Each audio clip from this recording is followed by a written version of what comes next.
शांति। आज 24 नवंबर 2025। बाबा के महावाक्य। मीठे बच्चे, तुम्हारा यह टाइम बहुत बहुत वैल्यूएबल है, इसलिए इसे व्यर्थ मत गवाओ। पात्र को देखकर ज्ञान दान करो। मीठे बच्चे, तुम्हारा यह टाइम बहुत बहुत वैल्यूएबल है, इसीलिए इसे व्यर्थ मत गवाओ। पात्र को देखकर ज्ञान दान करो। प्रश्न: गुणों की धारणा भी होती जाए और चलन भी सुधरती रहे, उसकी सहज विधि क्या है? उत्तर: जो बाबा ने समझाया है वह दूसरों को समझाओ। ज्ञान धन का दान करो तो गुणों की धारणा भी सहज होती जाएगी, चलन भी सुधरती रहेगी। जिनकी बुद्धि में यह नॉलेज नहीं रहती है, ज्ञान धन का दान नहीं करते, वह है मनहूस, वह मुफ्त अपने को घाटा डालते हैं। गीत: बचपन के दिन भुला न देना। ओम शांति। मीठे मीठे बच्चों ने गीत सुना, अर्थ तो अच्छी रीति समझा। हम आत्मा हैं और बेहद बाप के बच्चे हैं, ये भुला न दो। अभी अभी बाप की याद में हर्षित होते हैं, अभी अभी फिर याद भूल जाने से गम में पड़ जाते हैं। अभी अभी जीते हो, अभी अभी मर पड़ते हो, अर्थात अभी अभी बेहद के बाप के बनते हो, अभी अभी फिर जिस्मानी परिवार तरफ चले जाते हो।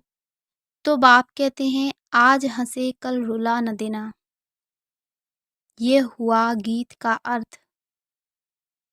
तुम बच्चे जानते हो, बहुत करके मनुष्य शांति के लिए ही धक्का खाते हैं, तीर्थ यात्रा पर जाते हैं। ऐसे नहीं कि धक्का खाने से कोई शांति मिलती है। यह एक ही संगम युग है जब बाप आकर समझाते हैं, पहले पहले तो अपने को पहचानो। आत्मा है ही शांत स्वरूप, रहने का स्थान भी शांति धाम है। यहाँ आती है तो कर्म जरूर करना पड़ता है। जब अपने शांति धाम में है तो शांत है। सतयुग में भी शांति रहती है, सुख भी है, शांति भी है। शांति धाम को सुख धाम नहीं कहेंगे। जहाँ सुख है उसे सुख धाम, जहाँ दुख है उसे दुख धाम कहेंगे। ये सब बातें तुम समझ रहे हो, ये सब समझाने के लिए कोई को सम्मुख ही समझाया जाता है। प्रदर्शनी में जब अंदर घुसते हैं तो पहले पहले बाप का ही परिचय देना चाहिए। समझाया जाता है, आत्माओं का बाप एक ही है, वही गीता का भगवान है, बाकी ये सब आत्माएं हैं। आत्मा शरीर छोड़ती और लेती है, शरीर के नाम ही बदलते हैं, आत्मा का नाम नहीं बदलता। तो तुम बच्चे समझा सकते हो, बेहद के बाप से ही सुख का वर्षा मिलता है। बाप सुख की सृष्टि स्थापन करते हैं, बाप दुख की सृष्टि रचे, ऐसा तो होता नहीं। भारत में लक्ष्मी नारायण का राज्य था ना, चित्र भी हैं। बोलो यह सुख का वर्षा मिलता है, अगर कहे ये तो तुम्हारी कल्पना है तो एकदम छोड़ देना चाहिए। कल्पना समझने वाला कुछ भी समझेगा नहीं। तुम्हारा टाइम तो बहुत वैल्यूएबल है, इस सारी दुनिया में तुम्हारी जितना वैल्यूएबल टाइम कोई का है नहीं। बड़े बड़े मनुष्यों का टाइम वैल्यूएबल होता है, बाप का टाइम कितना वैल्यूएबल है। बाप समझाकर क्या से क्या बना देते हैं। तो बाप तुम बच्चों को ही कहते हैं कि तुम अपना वैल्यूएबल टाइम मत गवाओ। नॉलेज पात्र को ही देनी है, पात्र को समझाना चाहिए। सब बच्चे तो समझ नहीं सकते, इतनी बुद्धि नहीं जो समझें। पहले पहले बाप का परिचय देना है। जब तक यह नहीं समझते कि हम आत्माओं का बाप शिव है, तो आगे कुछ भी नहीं समझ सकेंगे। बहुत प्यार नम्रता से समझाकर रवाना कर देना चाहिए, क्योंकि आसुरी संप्रदाय झगड़ा करने में देरी नहीं करेंगे। गवर्नमेंट स्टूडेंट की कितनी महिमा करती है, उन्हों के लिए कितने प्रबंधन रखती है। कॉलेज के स्टूडेंट ही पहले पहले पत्थर मारना शुरू करते हैं, जोश होता है ना। बूढ़े या माताएं तो पत्थर इतना जोर से लगा ना सकें। अक्सर करके स्टूडेंट्स का ही शोर होता है, उन्हों को ही लड़ाई के लिए तैयार करते हैं। अब बाप आत्माओं को समझाते हैं, तुम उल्टे बन गए हो, अपने को आत्मा के बदले शरीर समझ लेते हो। अब बाप तुमको सीधा कर रहे हैं। कितना रात दिन का फर्क हो जाता है। सीधा होने से तुम विश्व के मालिक बन जाते हो। अभी तुम समझते हो हम आधा कल्प उल्टे थे। अब बाप आधा कल्प के लिए सुलटा बनाते हैं। अल्लाह के बच्चे हो जाते हो तो विश्व की बादशाही का वर्षा मिलता है। रावण उल्टा कर देते हैं तो कला काया चट हो जाती, फिर गिरते ही रहते। राम राज्य और रावण राज्य को तुम बच्चे जानते हो। तुमको बाप की याद में रहना है। भल शरीर निर्वाह अर्थ कर्म भी करना है, फिर भी समय तो बहुत मिलता है। कोई जिज्ञासु आदि नहीं है, काम नहीं है तो बाप की याद में बैठ जाना चाहिए। वह तो है अल्पकाल के लिए कमाई और तुम्हारी यह है सदा काल के लिए कमाई। इसमें अटेंशन जास्ती देना पड़ता है। माया घड़ी घड़ी और तरफ ख्यालात को ले जाती है। यह तो होगा ही, माया भुलाती रहेगी। इस पर एक नाटक भी दिखाते हैं। प्रभु ऐसे कहते, माया ऐसे कहती। बाप बच्चों को समझाते हैं, माँ में कम याद करो। इसमें ही विघ्न पड़ते हैं और कोई बात में इतने विघ्न नहीं पड़ते। पवित्रता पर कितनी मार खाते हैं। भागवत आदि में इस समय का ही गायन है। पूतनाएं सूपन खाएं भी हैं। ये सब इस समय की बातें हैं, जबकि बाप आकर पवित्र बनाते हैं। उत्सव आदि भी जो मनाते हैं, जो पास्ट हो गया है उनका फिर त्योहार मनाते जाते, पास्ट की महिमा करते आते हैं। राम राज्य की महिमा गाते हैं क्योंकि पास्ट हो गया है। जैसे क्राइस्ट आदि आए, धर्म स्थापन करके गए, तिथि तारीख भी लिख देते हैं, फिर उनका बर्थडे मनाते आते हैं। भक्ति मार्ग में भी ये धंधा आधा कल्प चलता है। सतयुग में ये होता नहीं। ये दुनिया ही खत्म हो जानी है। ये बातें तुम्हारे में भी बहुत थोड़े हैं जो समझते हैं। बाप ने समझाया है, सब आत्माओं को अंत में वापस जाना है। सब आत्माएं शरीर छोड़ चली जाएंगी। तुम बच्चों की बुद्धि में है बाकी थोड़े दिन हैं। अब फिर से ये सब विनाश हो जाना है। सतयुग में सिर्फ हम ही आएंगे, सभी आत्माएं तो नहीं आएंगी। जो कल पहले आए थे वही नंबरवार आएंगे।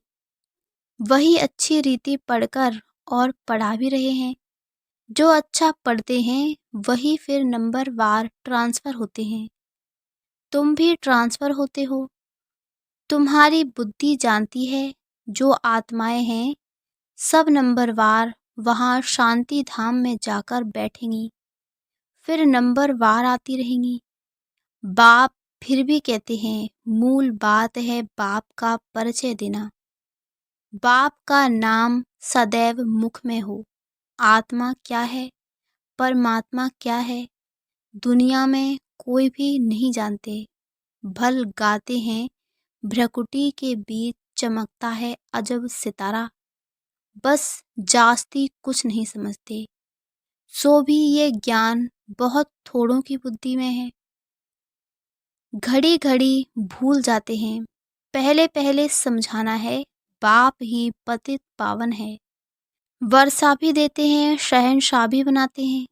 तुम्हारे पास गीत भी है, आखिर वह दिन आया आज, जिसका रास्ता भक्ति मार्ग में बहुत तकते थे। द्वापर से भक्ति शुरू होती है, फिर अंत में बाप आकर रास्ता बताते हैं। कयामत का समय भी इनको कहा जाता है। आसुरी बंधन का सब हिसाब किताब चुकतू कर फिर वापस चले जाते हैं। 84 जन्मों के पाठ को तुम जानते हो। यह पाठ बजता ही रहता है। शिव जयंती मनाते हैं तो जरूर शिव आया होगा, जरूर कुछ किया होगा, वही नई दुनिया बनाते हैं। यह लक्ष्मी नारायण मालिक थे, अब नहीं है। फिर बाप राजयोग सिखलाते हैं। यह राजयोग सिखाया था, तुम्हारे सिवाय और कोई के मुख में आ नहीं सकेगा। तुम ही समझा सकते हो। शिव बाबा हमको राजयोग सिखला रहे हैं। शिवोहम का जो उच्चारण करते हैं वह भी रॉन्ग है। तुमको अब बाप ने समझाया है। तुम ही चक्र लगाए ब्राह्मण कुल से देवता कुल में आते हो। सो हम सो का अर्थ भी तुम समझा सकते हो। अभी हम ब्राह्मण हैं, ये 84 का चक्र है। ये कोई मंत्र जपने का नहीं है। बुद्धि में अर्थ रहना चाहिए। वह भी सेकंड की बात है। जैसे बीज और झाड़ सेकंड में सारा ध्यान में आ जाता है, वैसे हमसो का राज भी सेकंड में आ जाता है। हम ऐसे चक्र लगाते हैं जिसको सुदर्शन चक्र भी कहा जाता है। तुम किसको कहो हम सुदर्शन चक्रधारी हैं तो कोई मानेंगे नहीं।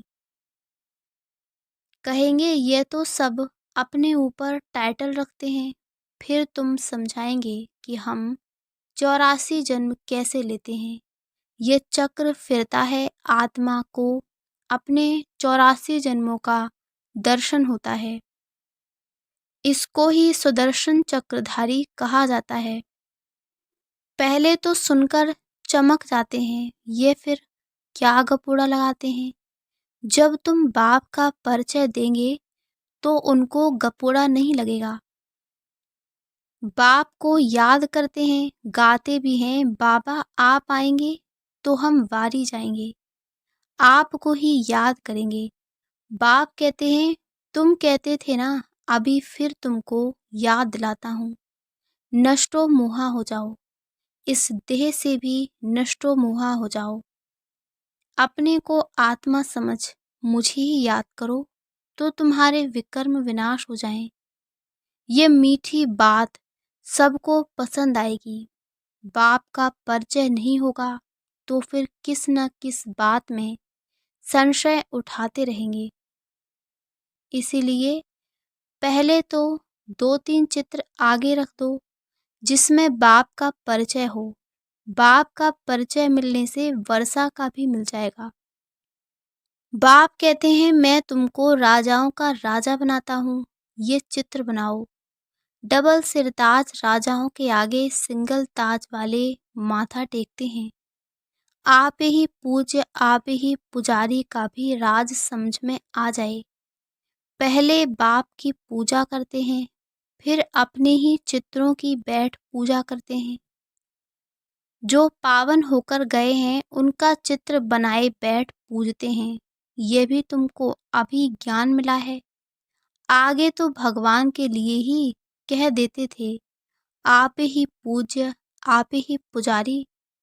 अब तुमको समझाया गया है, तुम ही इस चक्र में आते हो। बुद्धि में ये नॉलेज सदैव रहती है और फिर समझाना भी है। धन दिए धन ना खुटे। जो धन दान नहीं करते हैं उनको मनहूस भी कहते हैं। बाप ने जो समझाया है वह फिर दूसरों को समझाना है। नहीं समझाएंगे तो मुफ्त अपने को घाटा डालेंगे। गुड़ भी धारण नहीं होंगे, चलन ही ऐसी हो जाएगी। हर एक अपने को समझ तो सकते हो ना। तुमको अब समझ मिली है, बाकी सब बेसमझ हैं। तुम सब कुछ जानते हो। बाप कहते हैं इस तरफ है दैवी संप्रदाय, उस तरफ है आसुरी संप्रदाय। बुद्धि से तुम जानते हो अभी हम संगम युग पर हैं। एक ही घर में एक संगम युग का, एक कलयुग का, दोनों इकट्ठे रहते हैं। फिर देखा जाता है हंस बनने लायक नहीं है तो युक्ति रची जाती है, नहीं तो विघ्न डालते रहते हैं। कोशिश करनी है आप समान बनाने की, नहीं तो तंग करते रहेंगे। फिर युक्ति से किनारा करना पड़ता है। विघ्न तो पड़ेंगे, ऐसी नॉलेज तो तुम ही देते हो। मीठा भी बहुत बनना है, नष्टो मोहा भी होना पड़े। एक विकार को छोड़ा तो फिर और विकार खिटखिट मचाते हैं। समझा जाता है जो कुछ होता है कल पहले मुआफिक, ऐसे समझ शांत रहना पड़ता है। भावी समझी जाती है, अच्छे अच्छे समझाने वाले बच्चे भी गिर पड़ते हैं, बड़ी जोर से चमाट खा लेते हैं। फिर कहा जाता है कल पहले भी चमाट खाई होगी। हर एक अपने अंदर में समझ सकते हैं, लिखते भी हैं, बाबा हम क्रोध में आ गए, फलाने को मारा, ये भूल हुई। बाप समझाते हैं जितना हो सके कंट्रोल करो। कैसे कैसे मनुष्य हैं, अबलाओं पर कितने अत्याचार करते हैं। पुरुष बलवान होते हैं, स्त्री अबला होती है। बाप फिर तुमको ये गुप्त लड़ाई सिखाते हैं जिससे तुम रावण पर जीत पाते हो। यह लड़ाई कोई की बुद्धि में नहीं है, तुम्हारे में भी नंबरवार हैं जो समझ सकते हैं। यह है बिल्कुल नई बात। अभी तुम पढ़ रहे हो सुखधाम के लिए, यह भी अभी याद है, फिर भूल जाएगी। मूल बात है ही याद की यात्रा, याद से हम पावन बन जाएंगे। अच्छा, मीठे मीठे सिके हृदय बच्चों प्रति मात पिता बाप दादा का याद प्यार और गुड मॉर्निंग। रूहानी बाप की रूहानी बच्चों को नमस्ते। धारणा के लिए मुख्य सार। पहला, कुछ भी होता है तो भावी समझ शांत रहना है, क्रोध नहीं करना है, जितना हो सके अपने आप को कंट्रोल करना है। युक्ति रच आप समान बनाने की कोशिश करनी है। दूसरा, बहुत प्यार और नम्रता से सबको बाप का परिचय देना है। सबको यही मीठी मीठी बात सुनाओ कि बाप कहते हैं अपने को आत्मा समझ, मुझे याद करो, इस देह से नष्टो मोहा हो जाओ। वरदान, हर आत्मा को भटकने व भिकारी पन से बचाने वाले निष्काम रहम दिल भव। हर आत्मा को भटकने व भिकारीपन से बचाने वाले निष्काम रहम दिल भव। जो बच्चे निष्काम रहम दिल हैं, उनके रहम के संकल्प से अन्य आत्माओं को अपने रूहानी रूप व रूह की मंजिल सेकंड में स्मृति में आ जाएगी। उनके रहम के संकल्प से भिकारी को सर्व खजानों की झलक दिखाई देगी। भटकती हुई आत्माओं की मुक्ति व जीवन मुक्ति का किनारा व मंजिल सामने दिखाई देगा। वे सर्व के दुख हरता सुखकर्ता का पाठ बजाएंगे। दुखी को सुखी करने की युक्ति व साधन सदा उनके पास जादू की चाबी के माफिक होगा। स्लोगन, सेवाधारी बन निस्वार्थ सेवा करो तो सेवा का मेवा मिलना ही है। अव्यक्त इशारे, अशरीरी व विदेही स्थिति का अभ्यास बढ़ाओ। अंत समय में प्रकृति के पांचों ही तत्व अच्छी तरह से हिलाने की कोशिश करेंगे, परंतु विदेही अवस्था की अभ्यासी आत्मा बिल्कुल ऐसा अचल अडोल पास विद ओनर होगी, जो सब बातें पास हो जाएंगी, लेकिन वह ब्रह्मा बाप के समान पास विद ऑनर का सबूत देगी। इसके लिए समय निकालकर प्रकृति के पांचों तत्वों की सेवा करते शुभ भावना की सकाश देते रहो। अच्छा। ओम शांति। ओम शांति। ओम शांति।